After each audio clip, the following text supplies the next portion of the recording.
Hi again, everyone, and welcome to another episode of Alumni Chats, a weekly podcast featuring alumni from the Department of Broadcasting and Journalism here at Western Illinois University. I'm Buzz Hoon, and I'm your host for the podcast. Today, I have the pleasure of talking with Jaawan Arrington from the class of 2008. Did I get that right, Jaawan? Has it been that long? My goodness, saying it back now, it's like, oh my gosh, 2008. My gosh, has it really been that long since I've been at Western? My goodness. But yeah, 2008. That is the year that I graduated. Well, you still look the same. You look as young as ever. Thank you. So let's tell everybody where you are right now and what you're doing. Yeah. So, and as you said, graduated in 2008. In 2010, I got my job at WQAD, which I am still there to this day. So 10 years, going 10 plus years now. How crazy is that? And That's I'm awesome. still going strong. I started as a part-time editor, transitioned for a little bit to a full-time producer, but that didn't last long. Eventually, I became what I am now, which is a full-time photographer at WQAD. And yeah, it's been a very interesting 10 years, to say the least. Well, we're going to catch up on some of those years in just a moment. I want to go all the way back. Now, you're originally from the Quad City area, Jaawan? Yes, East Moline, born and raised. East Moline, okay. So let me ask you, when in your young life did you figure out that broadcasting might be something you'd be interested in? Because, I mean, I see you as a very creative person, an artistic person. When did you decide to get into the media? Oh man. So like as far as I can remember, like I've always been fascinated with TV, radio. Like I remember my parents bringing home a boombox, bringing home, video recorders. And back then, they didn't have phones in the 90s. You had the big recorders that you had to plug the VHS tapes into. And I just loved it. I was all for it. I remember my dad always connecting two VCRs together to record movies he would rent from the video store, and like he taught me how to do it, and I just thought it was the coolest thing ever. And yeah, just as a kid, I was just fascinated with pop culture. I was fascinated with television, movies in the 90s, and I was like, you know what? When I grow up, I'm gonna do that. I'm gonna create TV shows and stuff like that. And like that's just always been a goal of mine ever since I was a little kid. So you come to WIU, and before we get into too much of what you were doing in broadcasting, I think I remember this, but you definitely refreshed my memory that you were an RA. Yes. For a floor, and you were also involved with student government. And so my question to you is, that's a leadership type of activities. Can you talk about how that helped form you into who you are? Yeah, so I started as an RA my second year at Western, which would be 2004, I believe. Wetzel Hall, unfortunately, the building has since been torn down, which kind of hurt my heart a little bit.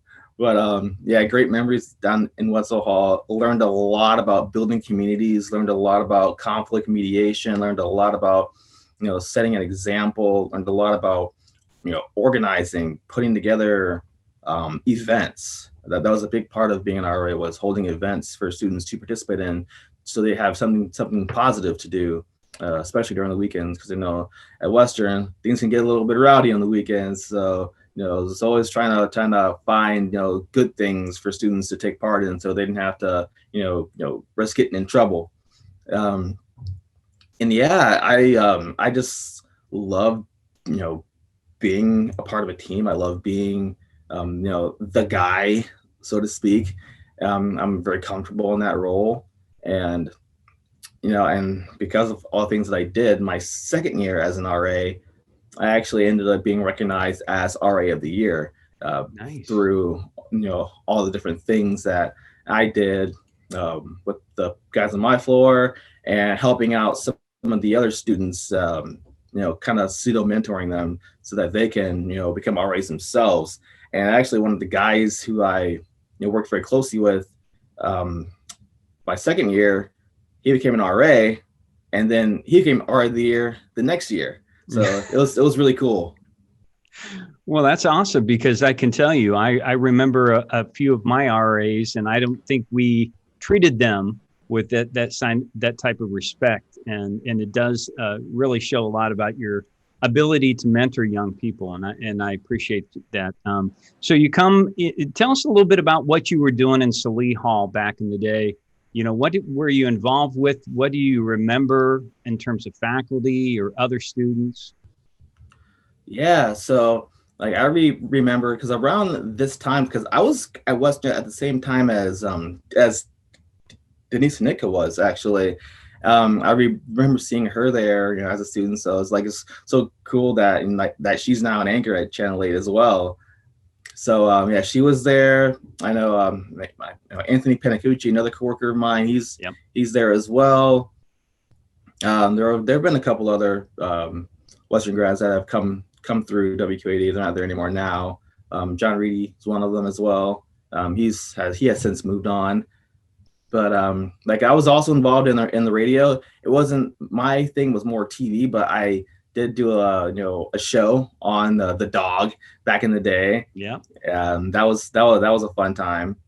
I also did for your class, the reporting class, did a lot of packages. That's where I really started learning how to shoot and edit, was through your class, with going out, finding stories, shooting B-roll, learning how to edit on Final Cut Pro. Back then we used Final Cut Pro 7. We eventually switched over to Final Cut 10. Yeah. And after we got bought out by our current parent company, we since switched to a whole other editing software. But yeah, just learning that process, learning how to, at the time we had the itty bitty tapes, the digital tapes. Now we don't even use tapes anymore, which is crazy. But it saves so much time now with just having to use memory cards. But yeah, I remember hanging out with Nicole Murphy, because we were in the producing part of things, putting together shows. And I know I'd be with either Nicole Murphy or there was another student, and being there late, in the day, just shooting VOSOTs and editing VOSOTs. And to me that felt like my first actual broadcasting job was being at Western. Yeah, that period of time too, as you mentioned, so many of those names, just people that were really just outstanding students, and put in the time, which is and try different things, which I appreciated that you were also on the radio station, because when I talk to young people today, I still say, try your hand at everything. Find out what it's like to be behind the microphone. Find out what it's like to maybe work with sports, even though that's not what you're interested in. Try some news, because maybe you will find out that's really where your success is. And I think that you're one of those individuals that really ventured out into a lot of different areas. Oh yeah. I was all over the place, and that was the same thing too when I eventually got the job at WQAD. I started off as an editor, but I eventually, I was learning how to write. I was learning how to be a producer. I became an MMJ / producer. So I would be in charge of shows certain days, but on other days, I would also be out shooting VOSOTs, writing the VOSOTs, occasionally writing packages, going out, covering breaking stories. And I would do that, at the same time as being a producer on the weekends as well. But eventually I knew I wanted to do more of just shooting, and eventually an opportunity came up, and I took advantage, and I became a full-time photographer. And in your hometown, which is, in that area, it's awesome that you had that opportunity, because that's a tough market to begin sometimes for many people. And so back in the day, as we were kind of talking about, everything was analog, or at least even recording from onto a tape, which you then had to digitize, and then you were able to edit that down. I'm sure that over the years, you've had to adapt in a lot of different ways. What kind of things have you had to learn to do differently in your job? So, for example, when I first started, yeah, we were still using the tapes. So when I was an editor, we would, get the tapes from, the photogs, and we would, of course, put those in, we convert them, into Final Cut Pro. And it was a long process because you had to, let it play out. And then, and this was actually was pretty quick, is that we had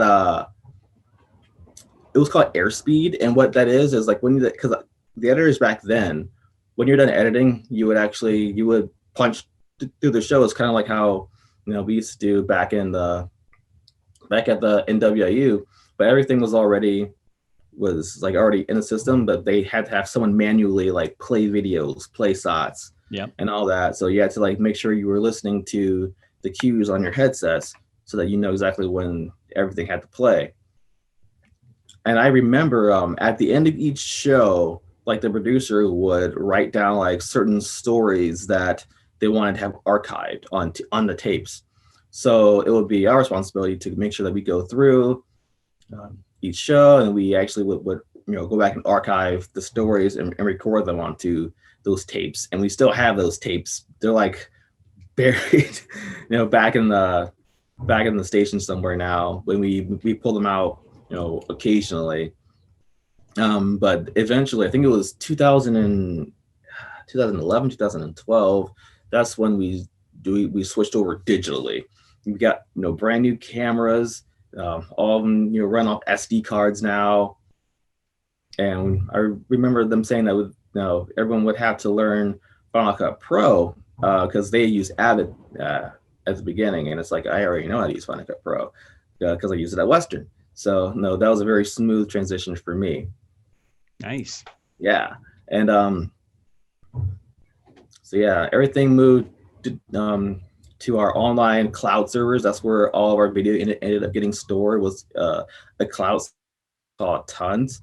Now we use Bit Central, but all the video that is shot, edited, gets uploaded into this cloud server. I'm sure there's probably something similar at Western now that you guys have.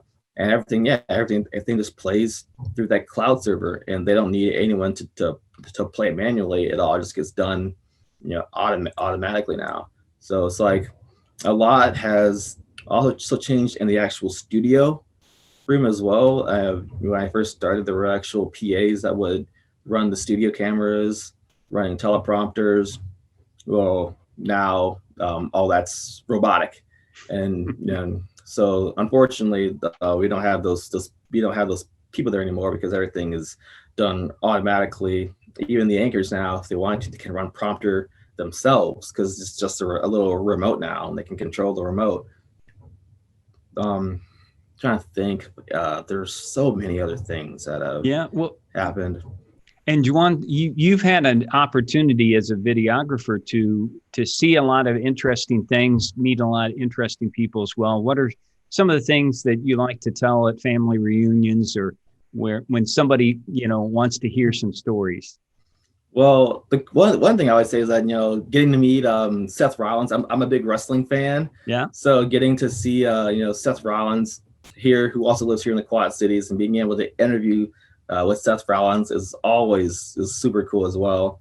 I also had the opportunity to conduct to interview. I was the photographer for the interview when Hillary Clinton came through Davenport, and we got to do an interview with Hillary Clinton after she had got done doing her speech. So that was pretty cool. Got to meet and shake hands with presidential candidate. That was pretty awesome. Yeah. So there's that. I love unfortunately, because we haven't had any events at the Tax Layer Center, but I love being able to go out to the Tax Layer Center and being able to cover like those cool fun events like the Monster Truck Rally or the Disney on Ice. Those are always really cool to check out. I also love it when we get to do the big festivals, like the big like the Bix Fest or Jazz Fest, and being out there with all the people. Those are also some of my favorite events to cover. there are also like some really like crazy things that I've been to as well. Like I remember one time, like 5 years ago, there was a semi that overturned with cattle, and there were like cattle that they were like that were some kind of like just roamed onto the highway, and it was this huge fiasco, and like they had to like take the cattle and like transport them to another truck, and like it was nuts. It was nuts. You must have thought, what am I doing here? That's to today. That's probably still one of the craziest things that I've witnessed, and that's saying something because I've witnessed like a lot of like do crazy things like the flood 2 years ago, um, and just being out there and all the water and how everything was just underwater. Like you go to down to Davenport, Second Street, River Drive, underwater, just completely underwater. A lot of businesses out there had to shut down or have had to move and relocate to another spot. But yeah, it was really tough. I remember being in one of the bars for a morning light where like we had to like traverse. It's almost like we're like traveling through a swamp almost just to get to the front door of this bar. It's just a bar, and we're like trying to like navigate through water just to get into the front door. That was insane. So let's talk a little bit about your development, I think, as a storyteller behind the camera, because I think that what happens over a period of time is people learn how to tell a story. Tell us a little bit of how you think that you've changed or evolved over the years as a visual storyteller. I'm sorry. Can you say the question one more time? Sure. Yeah. I Yeah. had someone at my door. No problem. How do you think that you've changed over the years as a visual storyteller? You know, somebody that's found a different way to communicate. Like, for instance, when you go cover a flood, how do you think you would have done that story 10 years ago versus today? You know, how do you find different ways to communicate and be able to tell people visually a story? That sound, that sound is huge with stories like that.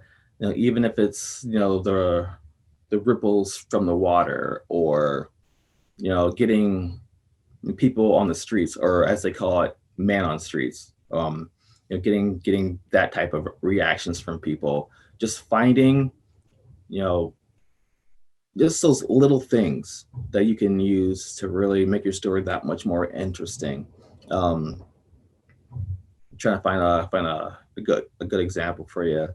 Um, yeah, talking about that flood. I remember doing a story about it was a store. It was a store that, again, it was like another island. You know, we had to get across it, and they were actually like ferrying people like in this like little boat, across just to get inside.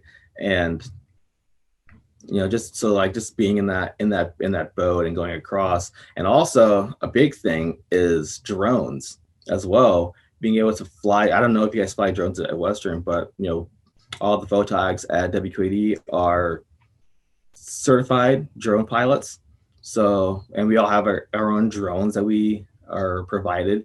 So being able to actually go up and like get aerial shots like that. I mean, 10 years ago, you had to be in a helicopter to get a shot like that. But now, like anyone can get an aerial shot now. If you just learn how to fly the little DJI drone, and you take a class and take a test and you pass it, you can be certified to fly a drone. And it's good for 2 years. And yeah, we get some really cool shots. You get some really cool shots with those drones. Let me tell you, like, and like learning how to pilot those and maneuver those drones. That I think is probably the biggest way that our visual storytelling has changed. Now I started thinking about it, and also like I learn a lot on my own. I'm really big into like tracking shots and all that, and I actually like bought some other equipment personally so that I can like learn how to do like more like smoother shots for my own like personal videography. And like, really, it has become so much easier today to be a videographer as opposed to 10 years ago, just because the equipment now is just more available to people. Sure, we have like our assigned cameras, which are the big cameras that you can plug in for live shots and audio and all that. But at the same time, like I use like my own like equipment that I bought for like 100, $200, and I've used that for stories. And it's just this tiny little um, gimbal camera. It's called an Osmo. It's also made by DJI, the same company that makes our drones. And yeah, you can just use that, and you can just like moving like forwards and backwards, and you get these like nice, smooth, like steady Yes. shots. And like they're really cool. And and that goes with the GoPros too. The GoPros are so small, you can put those really just about anywhere. You can attach them to your car, and you can get like driving shots as well. Um, 2010 GoPros, I think, were just really getting off the ground right now, or back then, so they really weren't as popular. But now, yeah, there are just so many cameras in that, and the GoPros cost like another like $200 maybe for a GoPro as well. So there are just so many more ways to shoot things. You're not just limited to just your station issued camera. You can get drones, you can get GoPros, you can get stabilizer on gimbals now. There's just so many more cameras that you can use to shoot. And so many more options to be able to have to choose from, though. And so one of the things, as you talked about, Jaawan, there on what you're doing on the side as well, you've started, I think you call the 100 series. Yes. Can you talk a little bit about that and why you decided to start that? Sure. So the 100 series is a lifestyle brand that I started back in 2015, and its main mission is to promote a positive way of living, both mentally and physically. And I do that by going out and doing various video theme projects or photo theme projects. And I just talk to people in the Quad Cities and give them an opportunity to share a little bit of their life, a little bit of their story, with the hopes of empowering, motivating, and inspiring people to be the best that they can be. And it started off as just doing me conducting like short interviews here and there with people, and then it kind of just evolved into t-shirts and into longer form videos and into a now podcast. Like I have my own podcast now, the 100 Series Everyday Awesome Podcast. I try to post a new episode each week, and like I'm really blown away by how much the community has like really welcomed this brand in this area. Well, you do such a good job with it. I tell you, because it is so positive. It's great to see that somebody that has to put so much effort into his job as a creative and still has some leftover to do just for the fun of it, for the personal part of it as well. This is like my thing. Like I feel like this is like what I've been born to do, is to create. And like some of these ideas and the projects, like they just come to me. Whether you want to call that a gift from God or destiny or whatever you want to call that.